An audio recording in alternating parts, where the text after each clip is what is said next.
Hello friends, आपका हमारे channel learning videos for school kids में स्वागत है। आज हम नैतिक शिक्षा क्लास 5 का पाठ नंबर 4 भगवान के साथ एक मुलाकात पढ़ेंगे। एक रात भगवान मेरे सपने में आए। उन्होंने मुझे अपने साथ दोपहर के भोजन के लिए स्कूल की कैंटीन में बुलाया। इस पाठ में सृजन नाम का बच्चा आपको अपनी कहानी सुना रहा है। उसके सपने में भगवान जी आए और उन्होंने सृजन को दोपहर के भोजन यानी कि लंच के लिए स्कूल की कैंटीन में बुलाया। अगले दिन सुबह उठकर मैं सोचने लगा कि क्या भगवान सचमुच मुझसे मिलना चाहते हैं? आखिर है तो ये एक सपना ही, क्या मैं इसे सपना समझकर भूल जाऊं? जब सृजन को सपना आया तो वह सोचने लगा कि क्या सचमुच भगवान जी ने उसे मिलने के लिए बुलाया है या फिर यह सिर्फ एक सपना है। मैं 5वीं कक्षा में पढ़ता हूँ और यह समझ नहीं पा रहा हूँ कि भगवान कभी किसी के साथ भोजन भी कर सकते हैं या ये सिर्फ सपना ही है। क्या पता सच भी हो सकता है। सृजन को अपने सपने पर डाउट हो रहा था। उसे लग रहा था कि क्या भगवान जी किसी के साथ भोजन भी कर सकते हैं या सिर्फ यह एक सपना ही है। पहले सोचा कि माँ पिताजी से पूछूं, पर हिम्मत न हुई। माँ पिताजी मुझसे पिछले 1 हफ्ते से बहुत नाराज थे और सच बताऊं तो होते भी क्यों नहीं। आखिर मैंने उनसे सच जो छुपाया था। सृजन सपने वाली बात को माँ पिताजी से पूछना चाहता था, पर वे सृजन से नाराज थे, इसलिए वह उनसे नहीं पूछ सका। वे क्यों नाराज थे? कई दिनों तक मैं उनसे अपने रिपोर्ट कार्ड छुपाता रहा था। फिर एक दिन जब पिताजी मेरे स्कूल आए तो उन्हें पता चला कि रिपोर्ट कार्ड तो सब बच्चों को बहुत दिन पहले ही दिया जा चुका है। उस दिन पिताजी घर आकर मुझ पर बहुत नाराज हुए। माँ ने भी मुझसे पूरा दिन कोई बात नहीं की। तब से माँ पिताजी घर में बहुत कम बोलते हैं। मैं भी चुपचाप ही रहता था। सृजन ने अपनी रिपोर्ट कार्ड माँ पिताजी को सही समय पर नहीं दिखाई, इसलिए उसके माँ पिताजी उससे नाराज थे और वे उससे बात नहीं कर रहे थे। इसलिए सपने की बात वह माता पिता से पूछ नहीं पाया। यही सब सोचते हुए मैं तैयार होकर स्कूल की तरफ चल पड़ा। रास्ते भर सोचता रहा, क्या भगवान वास्तव में मुझसे मिलना चाहते हैं? सृजन सपने की बात को ही सोचता रहा। यह था पेज नंबर 15। अब हम पेज नंबर 16 पढ़ेंगे। स्कूल पहुंचकर भी मेरा मन किसी काम में न लगा। सोचता रहा किससे पूछूं। दोपहर को जब स्कूल की छुट्टी की घंटी बजी तो मैं कैंटीन की तरफ चल दिया।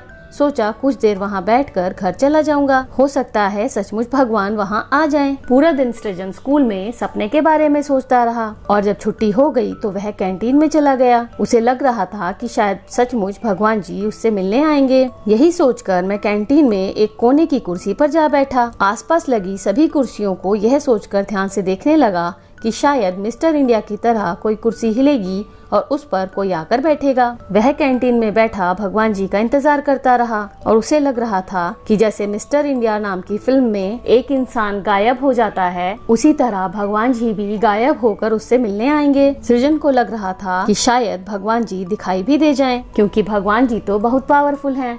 हो सकता है कि वे गायब ना हो और दिखाई दे जाएं। मैं यह सोच ही रहा था कि किसी ने मेरे कंधे पर हाथ रखा। मैंने चौंकते हुए पीछे मुड़कर देखा तो पाया चाचा जी खड़े हैं। जब सृजन स्कूल की कैंटीन में बैठा था तभी उसके चाचा जी वहां आ गए। चाचा जी ने कहा, सृजन स्कूल की छुट्टी हो गई है, तुम यहाँ क्या कर रहे हो? सृजन ने कहा, चाचा जी ऐसे ही बैठा था, आप यहाँ कैसे? चाचा जी ने सृजन के वहाँ बैठने का रीजन पूछा तो सृजन ने उन्हें नहीं बताया। उसने कहा कि वह ऐसे ही बैठा था। तभी ध्यान आया कि चाचा जी शायद मेरे चचेरे भाई के लिए स्कूल आए हों। आखिर वह भी तो मेरे ही स्कूल में है। सृजन का चचेरा भाई यानी उसका कजिन भी इसी स्कूल में पढ़ता है, तो हो सकता है कि उसके चाचा जी उसके लिए स्कूल आए हों। यह था पेज नंबर 16। अब हम पेज नंबर 17 पढ़ेंगे। चाचा जी ने कहा, तुम्हारे भाई की फीस जमा कराने आया था, क्या हुआ? सब ठीक तो है? तुम परेशान लग रहे हो। चाचा जी को ऐसा लग रहा था कि सृजन परेशान है, इसलिए उन्होंने पूछा। सृजन ने सोचा, मन में तो आया कि चाचा जी को अपने सपने के बारे में बता दूं, लेकिन फिर सोचा चाचा जी कहीं गुस्सा न हो जाएं। मैं यह भी चाहता था कि चाचा जी यहाँ से जल्दी चले जाएं, क्योंकि कहीं भगवान आए तो उन्हें मेरे साथ देखकर चले न जाएं। आखिर भगवान ने तो मुझे ही खाने पर बुलाया है, इसलिए मैंने उन्हें कहा कि सब ठीक है। सृजन ने सोचा कि वह सपने की बात चाचा जी को बता दे, पर उसे लग रहा था कि शायद वे गुस्सा हो जाएंगे। साथ ही वह ये चाहता था कि चाचा जी चले जाएं ताकि भगवान जी उससे आकर मिल सकें। चाचा जी ने कहा, ठीक तो नहीं लग रहा सृजन, मैं जानता हूँ तुम्हारे माँ पिताजी तुमसे नाराज हैं और होना भी चाहिए। यह कहकर चाचा जी सामने वाली कुर्सी पर बैठ गए। चाचा जी को सृजन के माँ पिताजी की नाराजगी वाली बात पता थी। सृजन ने कहा, आपको पता है? चाचा जी ने कहा, हाँ सृजन, मैं सब जानता हूँ। यह तुमने सही नहीं किया। तुम्हें अपने माता पिता से कुछ भी नहीं छुपाना चाहिए। चाचा जी ने सृजन को समझाया कि उसे अपने माता पिता से कुछ नहीं छुपाना चाहिए, पर सृजन को ये बात अच्छी नहीं लग रही थी। मुझे मन ही मन बहुत गुस्सा आया कि माँ पिताजी ने सब कुछ चाचा जी को क्यों बताया। सृजन को अच्छा नहीं लग रहा था कि माँ पिताजी ने सारी बात चाचा जी को बता दी। सृजन ने कहा, चाचा जी मैं छुपा नहीं रहा था, बस सही समय आने पर उन्हें बताना चाहता था। सृजन ने चाचा जी से कहा कि वह सही समय आने का इंतजार कर रहा था, वह बात को छुपा नहीं रहा था। यह था पेज नंबर 17। अब हम पेज नंबर 18 करेंगे। वीडियो पसंद आ रहा हो तो जल्दी से उसे एक लाइक कर दीजिए और चैनल को सब्सक्राइब करना बिल्कुल मत भूलना। अब हम पेज नंबर 18 पढ़ेंगे। चाचा जी उठे और आइसक्रीम के ठेले के पास जाकर खड़े हो गए। मैं भी उनके पास जा खड़ा हुआ। चाचा जी ने कहा, सृजन हमेशा याद रखो, तुम्हारे माता पिता को कुछ भी बताने के लिए हर वक्त सही है, क्योंकि उन्हें तुम्हारे बारे में सब कुछ जानने का अधिकार है। तुम्हें हमेशा छोटी से छोटी बात भी उन्हें अवश्य बतानी चाहिए। चाचा जी ने सृजन को समझाया कि माता पिता को कुछ भी बताने के लिए वक्त का इंतजार नहीं करना चाहिए। जो कोई भी बात है आपको तुरंत अपने माता पिता को बता देनी चाहिए। चाचा जी ने कहा कि माता पिता को आपके बारे में सब कुछ जानने का अधिकार होता है। माता पिता हमेशा हमारी केयर करते हैं, इसलिए अगर हमें कुछ भी उन्हें बताना है तो सोचना नहीं चाहिए और किसी वक्त का इंतजार नहीं करना चाहिए, तुरंत बता देना चाहिए। सृजन ने कहा, चाचा जी मैं डर गया था। वह क्यों डर गया था? उसे लगा था शायद रिपोर्ट कार्ड देखकर उसके माता पिता नाराज हो जाएं। चाचा जी ने कैंटीन से 2 आइसक्रीम खरीदी और मेरे पास बैठते हुए बोले। चाचा जी ने कहा, सृजन मुझे पता है तुम्हें मेरी बात अच्छी नहीं लग रही, परंतु मैं फिर भी कहूँगा कि आत्मनिरीक्षण करो और सोचो तुमने जो किया क्या वह सही था। चाचा जी ने उसे समझाया कि उसे आत्मनिरीक्षण करना चाहिए, यानी कि उसे अपने बारे में सोचना चाहिए कि उसने जो भी किया वह सही था या गलत था। इसे आत्मनिरीक्षण करना कहते हैं। यह कहकर चाचा जी उठे और मुझे घर जाने के लिए कहकर वहाँ से चले गए। मैं भी उठा और घर की तरफ चल पड़ा।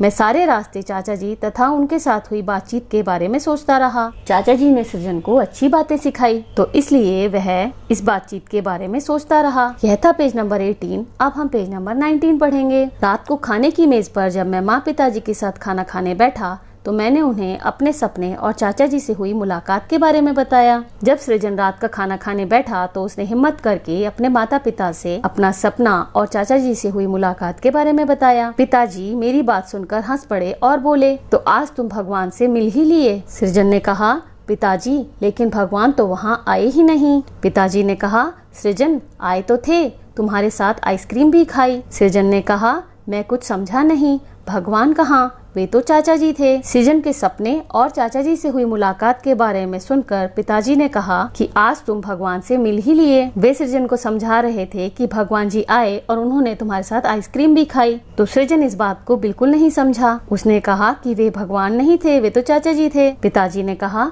सृजन भगवान हमें किसी भी रूप में मिल सकते हैं। आज वे तुम्हें तुम्हारे चाचा जी के रूप में मिले। जो भी हमें कुछ सिखाए वह ही तो भगवान है। आज तुम्हारे चाचा जी ने तुम्हें बताया ना कि आत्मनिरीक्षण करो, और साथ ही उन्होंने यह भी बताया कि हर वक्त सही वक्त होता है, इसलिए सच बताने के लिए सही वक्त का इंतजार नहीं करना चाहिए, क्योंकि सच तो सच है, सामने आ ही जाएगा। पिताजी ने सृजन को समझाया कि भगवान हमें किसी भी रूप में मिल सकते हैं, और आज सृजन को भगवान चाचा जी के रूप में मिले। हमें जो कोई भी अच्छी बातें सिखाता है वह भगवान स्वरूप ही होते हैं। जैसे चाचा जी ने सृजन को आत्मनिरीक्षण के बारे में कहा और यह भी कहा कि हर वक्त सही वक्त होता है। सच बताने के लिए हमें सोचना नहीं चाहिए। माता पिता हमेशा हमारी भलाई की बात ही करते हैं, इसलिए हमें उनसे कभी भी कुछ छुपाना नहीं चाहिए, और सच ऐसी चीज है कि वह कभी न कभी सामने आ ही जाती है। उस दिन मुझे अपनी गलती समझ में आ गई। मैंने फिर कभी सही वक्त के इंतजार में कोई काम नहीं टाला और न ही कोई सच छुपाया। बस आज तक समझ नहीं आया तो यह है कि मैंने जिनके साथ आइसक्रीम खाई थी वे चाचा जी थे या भगवान। कभी कभी हमारी कोई मदद करता है तो वह भगवान स्वरूप ही होता है। तो चाचा जी ने भगवान स्वरूप सृजन की मदद की, और उसके बाद सृजन ने कभी भी सही वक्त का इंतजार नहीं किया और ना ही कोई सच छुपाया। हमें कभी भी माता पिता से कोई बात नहीं छुपानी चाहिए, क्योंकि वे हमेशा हमारे भले के बारे में ही सोचते हैं। यह था पेज नंबर 19 और यह पार्ट पूरा हो गया है। इस पार्ट के प्रश्नोत्तर हम अगले वीडियो में करेंगे। वीडियो पसंद आया हो तो जल्दी से उसे एक लाइक कर दीजिए और चैनल को सब्सक्राइब करना बिल्कुल मत भूलना। Thanks for watching. Bye bye.